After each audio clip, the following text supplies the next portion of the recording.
সনাতন ধর্মে মনে করা হয় যে কোনো ব্যক্তির মৃত্যুর পর গয়াতে তার পিণ্ড প্রদান করলে সেই মৃত ব্যক্তির আত্মা মুক্তি পায় এবং তিনি মোক্ষ লাভ করেন। কিন্তু এই পিণ্ডদান গয়াতেই কেন করা হয়? গয়া কি করে একটি পবিত্র ধামে পরিণত হলো? নমস্কার, ঈশ্বরতত্ত্ব চ্যানেলে আপনাদের সবাইকে স্বাগত। আমি দীপান্বিতা শুরু করছি আজকের এই ভিডিও। আজকের এই ভিডিও থেকে আমরা জানব পূর্বপুরুষদের আত্মার মুক্তির জন্য গয়াতেই কেন পিণ্ডদান করা হয় এবং গয়া কি করে একটি পবিত্র ধামে পরিণত হলো। সম্পূর্ণ ভিডিওটি দেখার অনুরোধ রইল আপনাদের কাছে। আশা করছি ভিডিওটি আপনাদের সমৃদ্ধ করবে। ভিডিওটি শুরু করার আগে যারা এই চ্যানেলে নতুন তারা এই ধরনের ধর্মীয় ভিডিও পেতে চ্যানেলটিকে অবশ্যই সাবস্ক্রাইব করে রাখুন। তাহলে চলুন দেরি না করে শুরু করা যাক আজকের এই ভিডিও। পুরাকালে গয়া নামে একজন অসুর ছিলেন, যার দর্শনে সকলে পাপ মুক্ত হতেন। তার নাম অনুসারে গয়া নামটি হয়। এখন আমরা জানব কে ছিলেন সেই গয়াসুর এবং কিভাবে তার দর্শনে সকলে পাপ মুক্ত হতেন এবং সেই গয়াসুরের কাহিনী বা কি। ভগবান ব্রহ্মা যখন মহাবিশ্ব সৃষ্টি করেছিলেন তখন গয়া নামে এক অসুরের জন্ম হয়। কিংবদন্তি অনুসারে তিনি ছিলেন ত্রিপুরাসুরের পুত্র। মহাদেবের হাতে ত্রিপুরাসুর নিহত হওয়ার পর তিনি তার স্থলাভিষিক্ত হন। পিতার মতোই তিনি ছিলেন ভগবান বিষ্ণুর ভক্ত। অসুর কুলে জন্ম নিলেও গয়াসুরের মধ্যে অসুরসুলভ আচরণ ছিল না। তিনি দেবতাদের পূজা করতেন। তার মনে একটাই আক্ষেপ ছিল, তিনি রাক্ষস বংশে জন্ম নেওয়ায় কখনো তিনি সম্মান পাবেন না। একমাত্র ভালো কাজের মাধ্যমে পুণ্য অর্জন করার পর তিনি স্বর্গে যেতে পারবেন। ফলে সহস্র বছর ধরে কোলাহল পর্বতের চূড়ায় বসে গয়াসুর ভগবান শ্রীবিষ্ণুর তপস্যা করতে লাগলেন। তার এই তপস্যা দেখে দেবতারা আতঙ্কিত হয়ে পড়েন। দেবরাজ ইন্দ্র ভাবলেন গয়াসুর হয়তো তার পদ কেড়ে নেওয়ার জন্য এই তপস্যা করছে। তাই দেবতারা মিলে প্রথমে গেলেন প্রজাপতি ব্রহ্মার কাছে।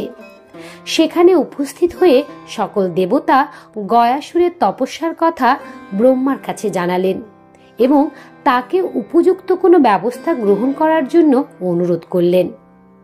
প্রজাপতি ব্রহ্মা জানতেন এই সমস্যার সমাধান একমাত্র শ্রীহরি করতে পারবেন। তাই সকল দেবগণ এবং প্রজাপতি ব্রহ্মা বিষ্ণুর কাছে গেলেন এবং তাকে সকল ঘটনা সবিস্তারে বর্ণনা করলেন। সকল বিষয়ে অবগত হওয়ার পর ভগবান শ্রীবিষ্ণু সকল দেবতা সমেত কোলাহল পর্বতে উপস্থিত হলেন। তার তপস্যা দেখে সন্তুষ্ট হয়ে শ্রী বিষ্ণু গয়াসুরকে কোনো বর চাইতে বললেন। গয়াসুর বললেন, হে প্রভু, আমি আপনার কাছে স্বর্গরাজ্য, ঐশ্বর্য, অমরত্ব কিছুই চাই না। আপনি যদি সত্যি আমার তপস্যায় খুশি হয়ে থাকেন তবে আমাকে এই বর দিন যে আমার শরীর যেন সকল দেবতা, ব্রাহ্মণ, সকল আচার, তীর্থ, ঋষি, মন্ত্র এবং যোগীদের চেয়ে পবিত্র হয়ে ওঠে, যার ফলে যে আমাকে দেখবে তার সমস্ত পাপ ধ্বংস হয়ে যাবে। সেই জীব পুণ্যময় আত্মায় পরিণত হবে এবং স্বর্গে স্থান পাবে। গয়াসুরের প্রার্থনা শুনে ভগবান বিষ্ণু অত্যন্ত খুশি হলেন। তিনি গয়াসুরকে তার অভীষ্ট বর প্রদান করলেন। তারপর সকল দেবতা বৈকুণ্ঠে গমন করলেন। এইভাবে ভক্ত রাজা গয়াসুর এত পবিত্র হয়ে ওঠেন যে তার একবার দর্শন পেত সে সমস্ত পাপ থেকে মুক্ত হয়ে যেত। এরপর গয়াসুর চারদিকে ঘুরে বেড়াতে লাগলেন এবং মানুষের পাপ মোচন করতে লাগলেন। যে তার দর্শন পায় তার পাপ মোচন হয়ে যায় এবং তার স্থান হয় স্বর্গে। একজন চরম পাপীও গয়াসুরের দর্শন পেলে তার পাপ ধ্বংস হয়ে যেত। গয়াসুর এইভাবে সকলকেই তাদের পাপ থেকে মুক্ত করতে শুরু করলেন।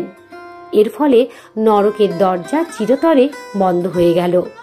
এতে যমরাজকে অনেক সমস্যায় পড়তে হলো, কারণ এতে সমগ্র বিশ্বের পাপ পুণ্যের সমতা বিঘ্নিত হলো এবং নির্ভয়ে সকলে পাপকর্ম করতে লাগলো।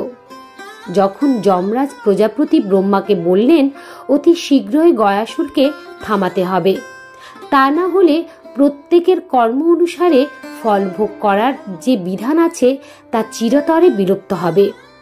গয়াসুরের প্রভাবে পাপীরাও স্বর্গলাভ করবে। তখন সকল দেবতা সহ প্রজাপতি ব্রহ্মা শ্রী বিষ্ণুর কাছে উপস্থিত হলেন। শ্রী বিষ্ণু জানতেন যে মানুষ এবং অসুররা বিনাশশীল, তারা দেবতাদের মতো অমর হতে পারে না, তাদের দেহের বিনাশ হতেই হবে। তাই বিষ্ণু এই সংকট থেকে রক্ষা পাওয়ার জন্য ব্রহ্মাকে একটি যজ্ঞের আয়োজন করতে বললেন। বিষ্ণুর আদেশে ব্রহ্মাজি গয়াসুরের কাছে গেলেন এবং সেখানে তিনি বললেন, হে গয়াসুর, আমাকে ব্রহ্মযজ্ঞ করতে হবে, তার জন্য একটি পবিত্র স্থানের প্রয়োজন, কিন্তু তোমার দেহের মতো পবিত্র কিছু আমি খুঁজেই পেলাম না। গয়াসুর খুশি হয়ে পূর্ব দিকে মাথা রেখে মাটিতে শুয়ে পড়লেন।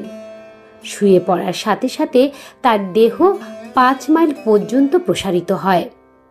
এরপর দেবগণ যজ্ঞ শুরু করেন।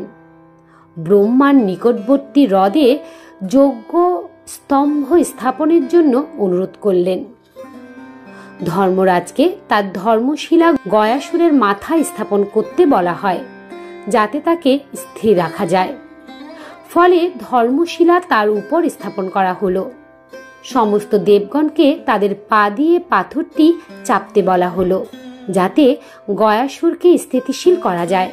তখন ব্রহ্মা সহ সকল দেবগণ পাথরের উপর এক এক করে পা রাখলেন। লক্ষ্মী, গৌরী, সরস্বতী ও সকল দেবতাগণ সে শিলার উপরে নিজেদের পা রাখলেন। পৃথিবীর নানা প্রান্ত থেকে ব্রাহ্মণ ও ঋষিরা এই অনুষ্ঠানে অংশগ্রহণ করতে এসেছিলেন। সেদিন এক বিরাট যজ্ঞ অনুষ্ঠান হয়, কিন্তু তারপরেও গয়াসুরের দেহ শান্ত হলো না। তার দেহ থরথর করে কাঁপতে লাগলো।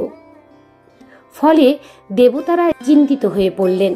তারা নিজেদের মধ্যে পরামর্শ করে বুঝতে পারলেন যে শ্রীবিষ্ণু গয়াসুরকে এই বর প্রদান করেছেন, সুতরাং তিনিই তাকে স্থিতিশীল করতে পারবেন। তাই সকল দেবতাদের অনুরোধে শ্রীহরি নিজে দেবতাদের সাথে তার শরীরের উপর পা রাখলেন। শ্রী বিষ্ণুকে সমস্ত দেবতাদের সাথে নিজের শরীরে উপবিষ্ট হতে দেখে গয়াসুর বললেন, হে দেবগণ, আমি ব্রহ্মার অনুরোধে নিজের শরীরকে যজ্ঞে দান করেছি, কিন্তু এখন আমি আপনাদের উদ্দেশ্য সম্পর্কে অবগত হয়েছি। হে ভগবান, হে শ্রীহরি, আপনি একবার আদেশ করলেই আমি নিশ্চল হয়ে যেতাম। এখন আমি আমার আরাধ্য দেবতা শ্রীহরির মর্যাদার জন্য স্থাবর হয়ে আছি। ঘুরে ঘুরে মানুষের পাপ হরণ করার কাজ বন্ধ করে দিচ্ছি। কিন্তু যেহেতু আমার উপর স্বয়ং শ্রীহরির আশীর্বাদ আছে, তাই এ দেহ সহজে নষ্ট হতে পারে না।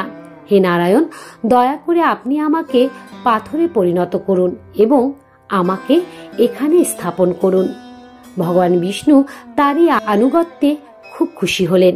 তিনি বললেন, হে গয়াসুর, তোমার যদি অন্য কোনো ইচ্ছে থাকে তবে আমার কাছে বর হিসাবে চাও।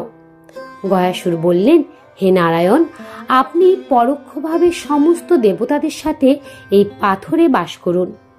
আশীর্বাদ করুন এই স্থানটি যেন মৃত্যুর পরে পালনীয় ধর্মীয় আচার অনুষ্ঠানের তীর্থস্থান হয়ে ওঠে। শ্রী বিষ্ণু বললেন, গয়াসুর, তুমি ধন্য। তুমি জীবিত থাকতেও মানুষের কল্যাণ করেছ, মৃত্যুর পরেও মৃত আত্মার কল্যাণের বর চাইছ। আশীর্বাদ করি তোমার এই ইচ্ছা পূরণ হোক। মানুষ এখানে পিতৃপুরুষের শ্রাদ্ধ, তর্পণ ইত্যাদি করতে আসবে। এতে সমস্ত মৃত আত্মা বেদনা থেকে মুক্তি পাবে। আমি নিজে এখানে বাস করব। এরপর ভগবান শ্রীবিষ্ণু সেখানে তার পদচিহ্ন স্থাপন করলেন।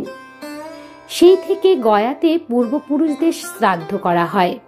সেই তীর্থে শ্রাদ্ধ পিণ্ডদান করলে শ্রাদ্ধকারী ও তার 7 পূর্বপুরুষের মুক্তি ঘটে এবং তাদের আত্মা ব্রহ্মলোকে গমন করে। এই ছিল গয়াসুরের কাহিনী। হরে কৃষ্ণ। তাহলে এ পর্যন্তই। ভিডিওটি যদি আপনাদের ভালো লেগে থাকে তবে অবশ্যই একটি লাইক করবেন এবং কমেন্টে রাধা মাধবের জয়গান করতে ভুলবেন না যেন। এ ধরনের ধর্মীয় ভিডিও পেতে এবং নিয়মিত গীতা পাঠ শুনতে চ্যানেলটিকে অবশ্যই সাবস্ক্রাইব করবেন। দেখা হচ্ছে অন্য আরেকটি ভিডিওতে। ততক্ষণ পর্যন্ত আপনারা ভালো থাকবেন, সুস্থ থাকবেন। হরে কৃষ্ণ কৃষ্ণ কৃষ্ণ হরে হরে, হরে রাম রাম রাম হরে হরে।